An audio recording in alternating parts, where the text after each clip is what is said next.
Hey everybody, this is Whitney, and here in my backyard I'm getting ready to split my beehive into 4 nucleus colonies to help me start 2 new apiaries this summer. And here are my girls, and as we get closer you can see that they are all happy and flying around on this nice warm day, bringing in pollen and hopefully some nectar. You can see the yellow pollen in their pollen sacs on their back legs as they land in. And here inside the hive you can see the hive feeder. That's 50/50 sugar water that they are sucking up and turning into makeshift honey inside the hive. And on this very warm, lovely day, they have no idea what's about to happen. So, prior to this, I put on my bee suit and I took off the feeder. And as you can see, I'm smoking the top of the hive to get the girls to go inside as I open the inside lid.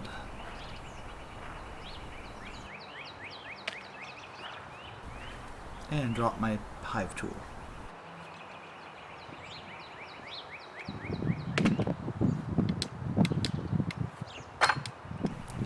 And as I open the top, out come a bunch of bees.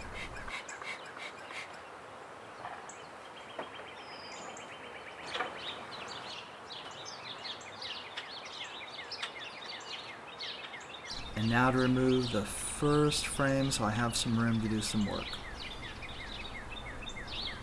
And what I'm doing is, through this video, you'll see me looking at the various frames of honeycomb that I pull out, looking for honey and eggs and brood, and I'll be distributing these things as resources between the 4 nucleus colonies in order to give each of them the best chance to build a queen and build up a small little hive really quick. And then in a couple of weeks I'll be sending these out to their new homes to start my new apiaries. And here comes the first frame.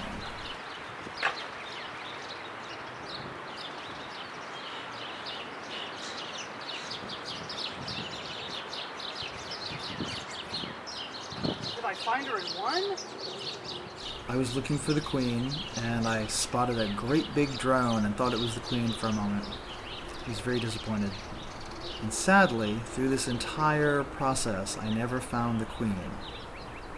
Because the hive is honey-bound at this point, there's no space for her to lay eggs. I believe she actually stopped laying eggs and is trying to make herself get smaller so she can fly with a swarm. Part of what I'm doing is artificially swarming the hive by splitting it into different parts, which is what a swarm does. It splits the hive into separate parts, each one of them eventually to become its own hive entity.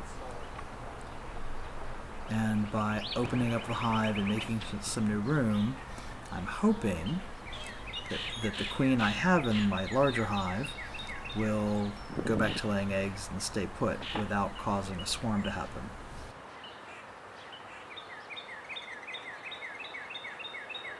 And as you can see, the girls are not very happy with what I'm doing, and they are busy flying around trying to figure out what's going on.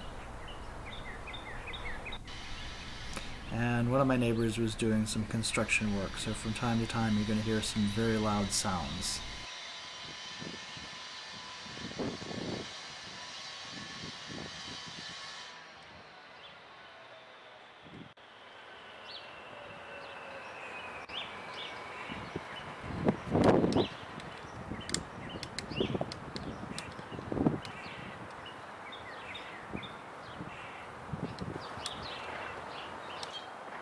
And there goes the first super.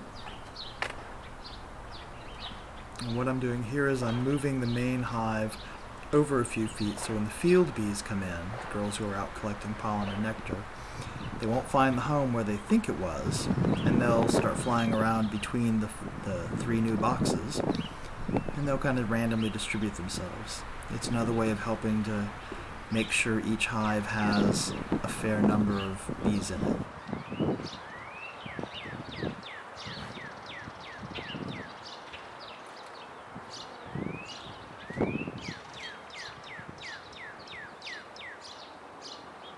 Yes, alright. And on that frame I had found an uncapped queen cell, and I was very happy. And that'll go on to get capped and develop into a queen in that particular colony that I just set it in. And this frame had exactly what I was looking for. Intact, sealed queen cells. Those little light-colored finger-like projections are queens waiting to be born.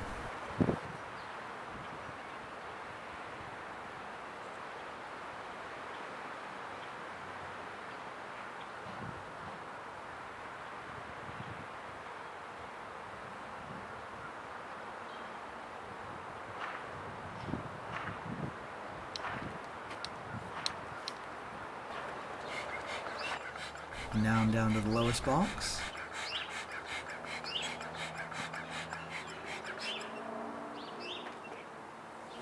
And after smoking the bees a bit, I keep going.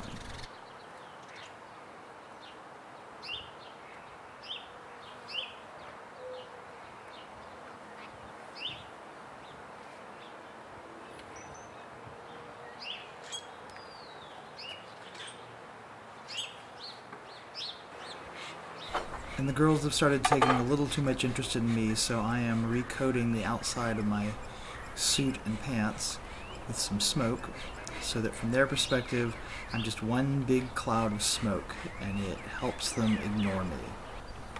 And then everywhere you see me taking frames of full frames and putting them into other boxes, I'm helping to make room in my old hive by putting in some empty frames for the queen to have new spaces to lay eggs.